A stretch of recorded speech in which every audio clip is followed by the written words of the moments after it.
नमस्कार। जैसा कि आप जानते हैं कि आवश्यकता आविष्कार की जननी हो, और इसी के अंतर्गत हम लोग एक चीज पढ़ेंगे जो कम से कम कैंसर रोगियों के लिए, कैंसर जगत के लिए एक बहुत अच्छी न्यूज के रूप में सामने आया और इसका उपयोग भी शुरू हो चुका है। इसी से रिलेटेड हम लोग का टॉपिक है कि कार टी सेल थेरेपी, ये क्या है, what is it and how does it work. ठीक है, पहले तो इसको समझेंगे। दूसरा, CAR T cell therapy is seen as a revolutionary therapy in treating cancer. यदि ये कैंसर के ट्रीटमेंट में कार टी सेल थेरेपी एक रिवोल्यूशनरी, एक क्रांतिकारी कदम माना जाता है। इसको भी हम देखेंगे कि कैसे ये कैंसर सेल को खत्म कर सकता है और कितना यह एफिशिएंट है इसमें, और यह कैसे डिफर है फ्रॉम अदर कैंसर ट्रीटमेंट। तो इन सब चीजों को हम लोग देखेंगे, यानी कार्टी सेल। देखिए, कार्टी सेल पर आने से पहले, क्योंकि शुरुआत से मैं हर चीज को बताऊंगा, समझाऊंगा, तो इस पे आप पहले जान लीजिए सब।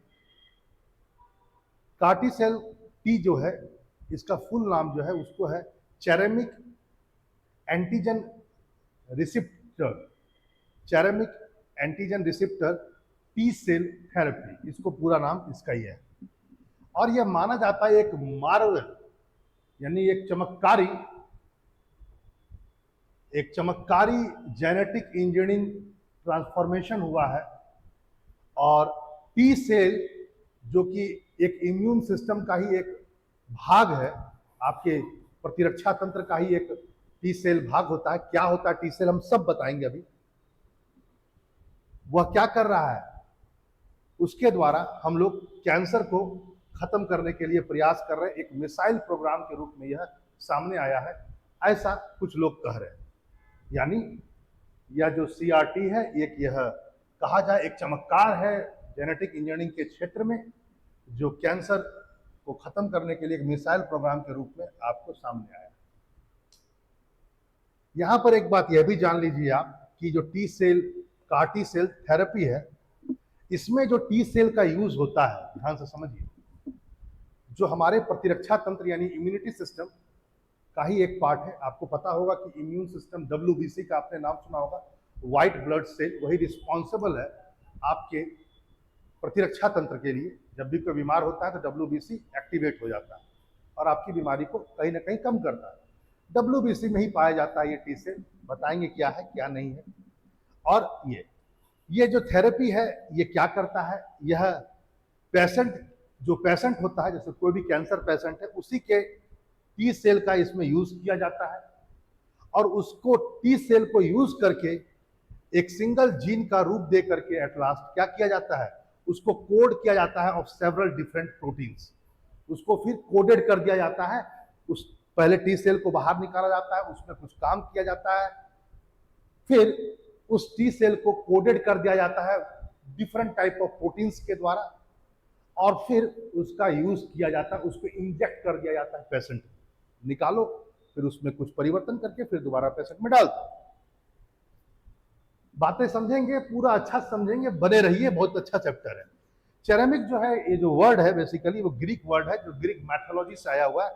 और ग्रीक मैथोलॉजी में एक चेमिरा, एक वर्ड आता है चेमरिक, चेमिरा से बना हुआ है, ग्रीक का मैथोलॉजिकल वर्ड है, जिसमें माना गया है कि एक बहुत अजीब सा एक बॉडी है, जिसमें सर जो है लायन का है, बॉडी जो है वो गोट का है यानी बकरी का है, और सर्प की उसमें पूंछ है, स्नेक का उसमें पूंछ है।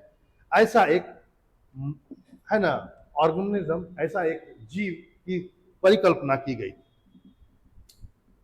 यहां पर एक बात और भी जान ले, यहां पर आने से पहले, जैसा कि आपको पता है कैंसर से जुड़े हुए अनुसंधान या पढ़ाई को हम लोग ऑन्कोलॉजी भी कहते हैं, आपको पता होगा। तो कार टी सेल जो थेरेपी है, ये ट्रांसफॉर्मेटिव ट्रीटमेंट है ऑन्कोलॉजी में। ऑन्कोलॉजी जो ब्रांच है मेडिसिन का, जो स्पेशली किससे रिलेटेड है, diagnosis and treatment of cancer. तो एक छोटी सी बात है, ब्रांच ऑफ है ना, वह मेडिसिन जो डायग्नोसिस और ट्रीटमेंट ऑफ कैंसर से जुड़ा हुआ उसको ऑन्कोलॉजी करते हैं, और इसमें एक ट्रांसफॉर्मेटिव ट्रीटमेंट को लेकर के ये आया है।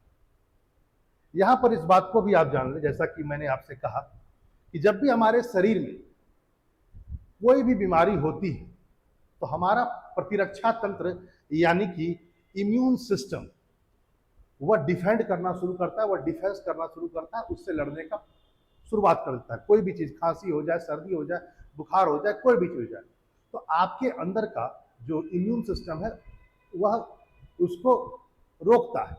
दवाई खाकर हम उसी इम्यून सिस्टम को और एक्टिवेट कर देते हैं ताकि जल्दी हम बीमारियों से ठीक हो जाए। और आपको पता है ये इम्यून सिस्टम जो है यानी प्रतिरक्षा तंत्र जो है, इसका काम कौन करता है? इसमें काम करता है डब्ल्यूबीसी, जो प्ले करता है, वो सबसे वाइटल रोल अदा करता है। डब्ल्यूबीसी ही प्रतिरक्षा तंत्र के लिए जिम्मेदार है हमारी बॉडी। यहां पर आपको जैसे मैंने कैट बोला, जैसे कि है ना चेमेरिक एंटीजन रिसेप्टर, तो इसमें जो एंटीजन वर्ड है इसको आपको समझना होगा। एंटीजन आप किसे बोलते हैं?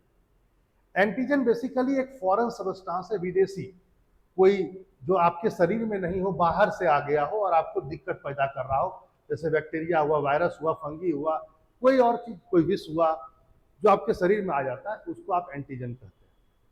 एंटीजन एक प्रकार का और एंटीजन का जो सरफेस होता है, एक बात ध्यान रखेंगे, एंटीजन का जो सरफेस होता है उसमें जो सरफेस में जो मॉलिक्यूल्स होते हैं वह डिफरेंट होते हैं जो हमारे बॉडी में होता है। बॉडी में जितने भी सब्सटेंस हैं, जो भी चीज है, उससे उसका सरफेस बहुत डिफर होता है।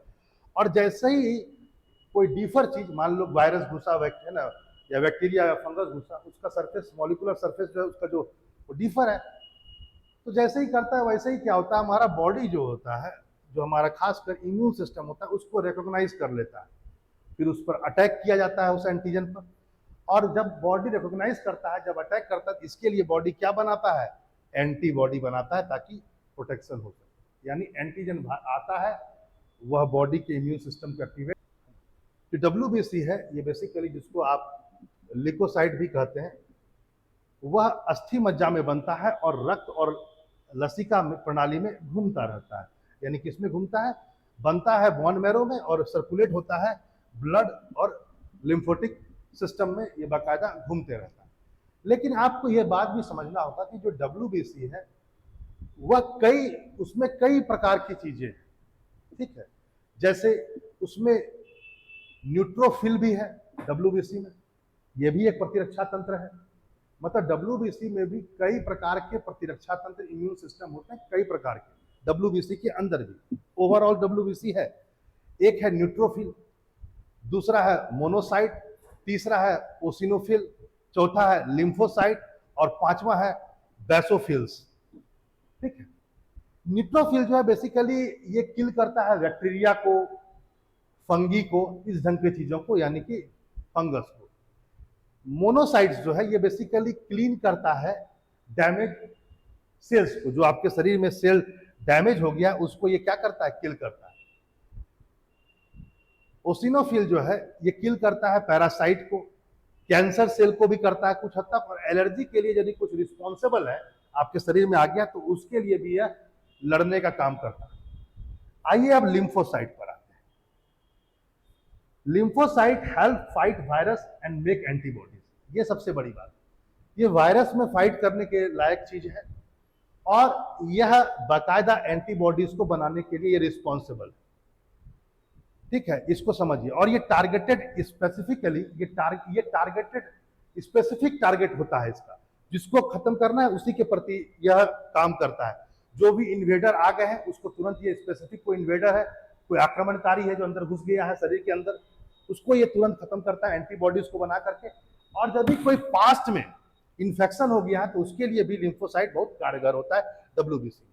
बोसोफिल जो है ये रिलीज करता है हिस्टामाइन को and other chemical that contribute the inflammation and allergic system, basically allergic system के लिए रिस्पॉन्सिबल है। और ये रिलीज क्या करता है? हिस्टामाइन को और अदर केमिकल कंपाउंड को। तो आपने ये समझा, ये सभी डब्ल्यूबीसी में इस डब्ल्यूबीसी में जितने भी चीजें आपने पढ़ा, इसमें से जो लिम्फोसाइट है इसको जरा गौर कीजिएगा। ये जो लिम्फोसाइट है जो व्हाइट ब्लड सेल में है,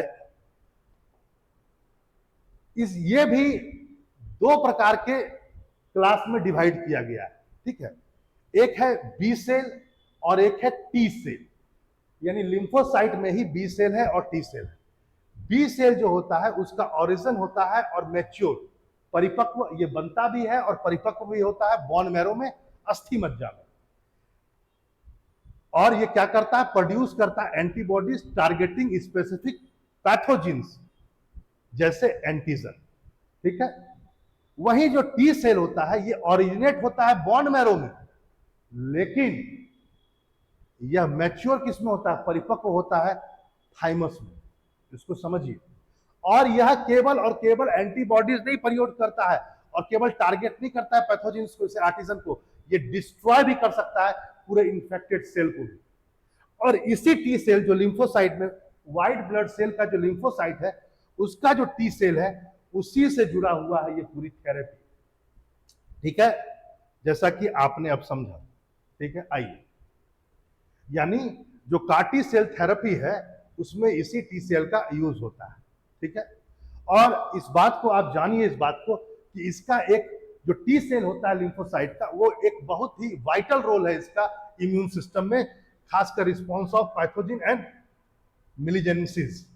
पैथोजिन्स हो यानी कि परिजीवी या मिलिजेंसिस, इसके रिस्पॉन्स में इसका सबसे बड़ा रोल माना जाता है।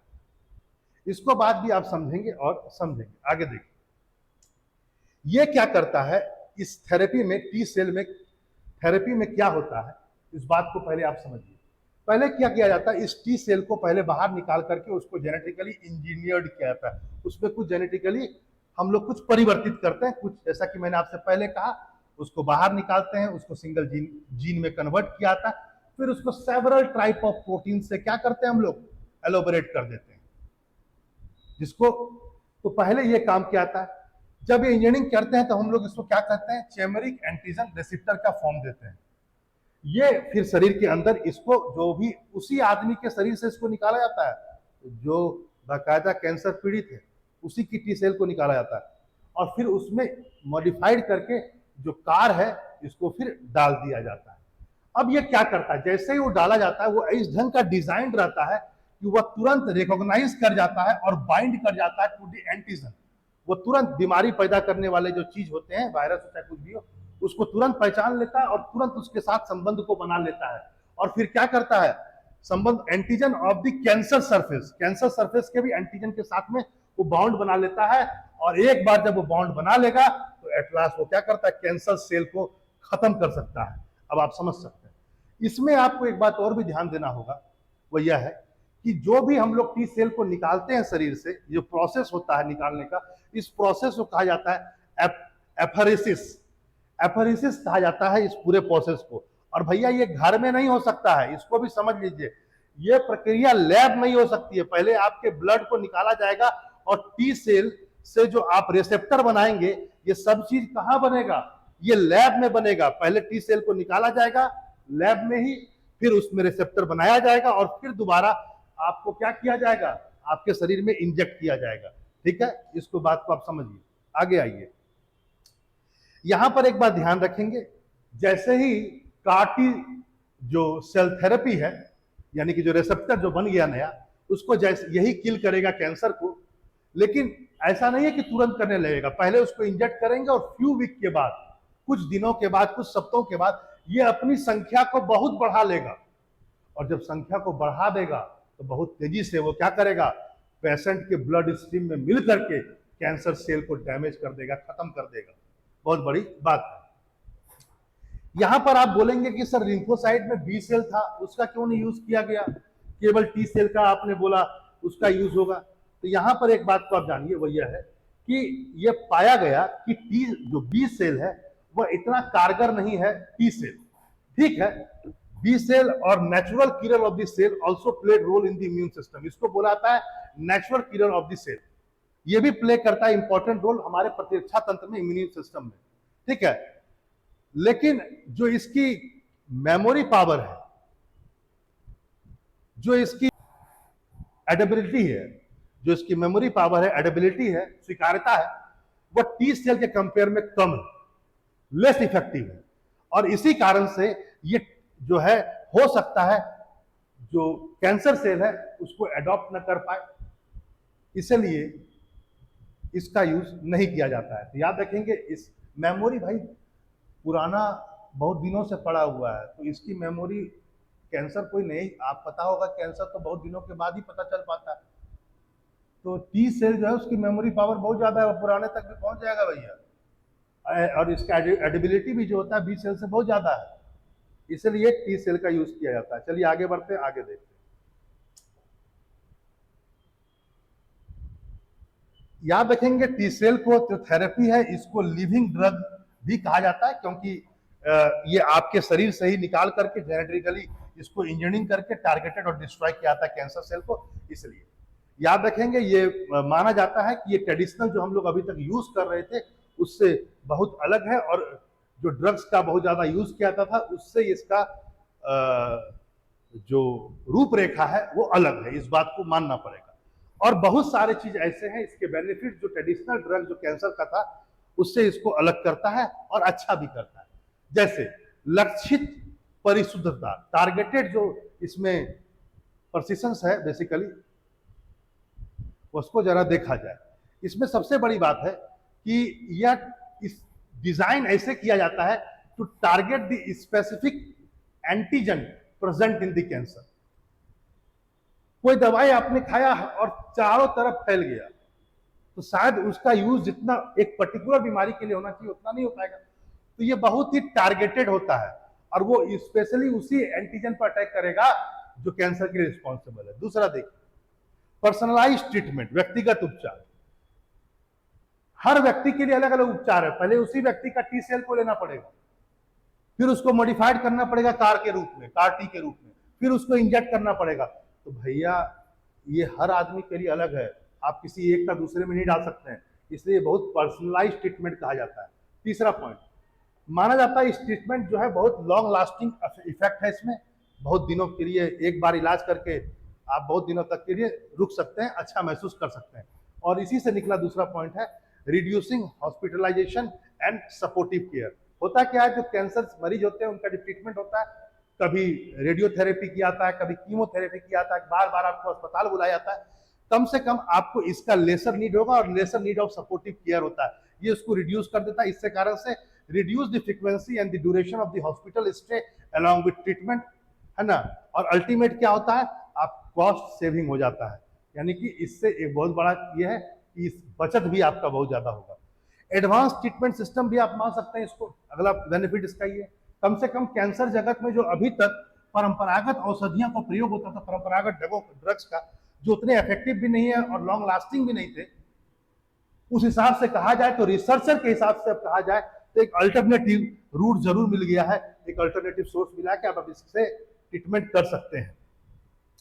तो रिसर्च एंड डेवलपमेंट के क्षेत्र में इसने ओपन कर दिया है पेशेंट को भी कि आप इसमें आकर के भी ट्रीटमेंट कर सकें। और सबसे बड़ा बात क्या है, ये अन्य ट्रीटमेंट से बहुत सस्ता भी है, और आने वाले समय में जैसे जैसे इसका बढ़ेगा, आधुनिक विकास इसका और होगा, तो ये और दिनों दिन सस्ता हो जाएगा, क्योंकि अभी ये नया है। चलिए फिर मिलते हैं हम लोग एक नए टॉपिक के साथ। नमस्कार।